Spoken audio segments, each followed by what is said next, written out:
Hey, moi c'est Aurélie, alias Green Ice Universe sur les réseaux. Et je te dis bienvenue sur la nouvelle série En Théorie, la série qui va te parler de liberté financière. Une vidéo par jour pendant 30 jours, avec comme thème pour cette première saison, les fondations. Et aujourd'hui, je vais te parler du terme être rentier.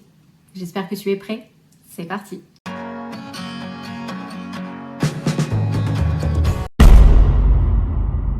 Alors, être rentier, c'est quelque chose dont tout le monde rêve.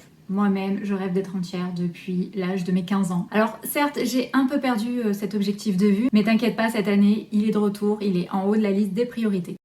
Être rentier, qu'est-ce que ça veut dire? L'image classique qu'on se fait d'une personne rentière, c'est la personne qui ne travaille pas, qui passe ses journées allongée sur son transat, à la plage, les pieds en éventail, en train de siroter une boisson, et qui a généralement hérité puisque elle n'a plus besoin de travailler pour vivre sa meilleure vie. Cette image est en partie vraie, puisque effectivement, être rentier, c'est pouvoir profiter de sa liberté sans être obligé de travailler. Mais avec cette vision, on oublie réellement ce que c'est d'être rentier. On oublie comment le devenir. Comment ces personnes font réellement pour en arriver là. Alors, c'est typique de l'humain, on est râleur et on voit généralement en premier que le côté négatif. Mais alors, qu'est-ce que ça veut réellement dire, être rentier? Par définition, être rentier, c'est vivre de ses rentes de manière perpétuelle. Une rente, c'est un revenu tiré d'un bien ou d'un capital. Un rentier perçoit donc périodiquement un revenu grâce à la capitalisation d'un bien ou d'une somme d'argent grâce à ses investissements.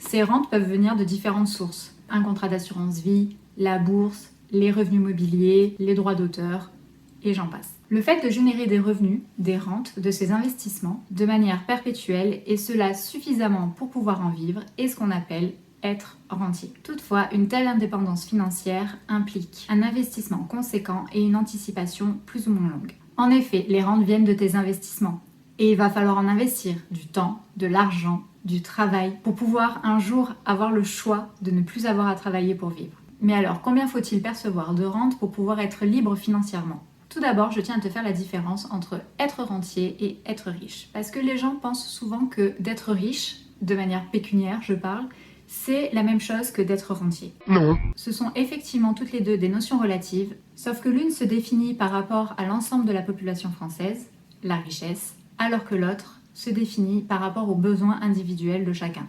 Alors à la question « Combien faut-il d'argent pour être rentier ?», eh bien la réponse, elle dépend que de toi et de tes besoins.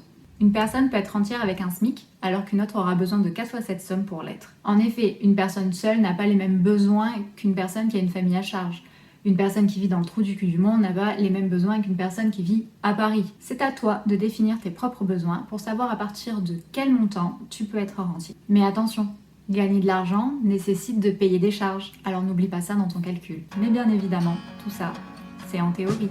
Alors si tu veux que je sois rentière, abonne-toi. Et si tu veux l'être aussi, laisse un commentaire et un like. Si, je te promets, ça va fonctionner. Allez, à bientôt!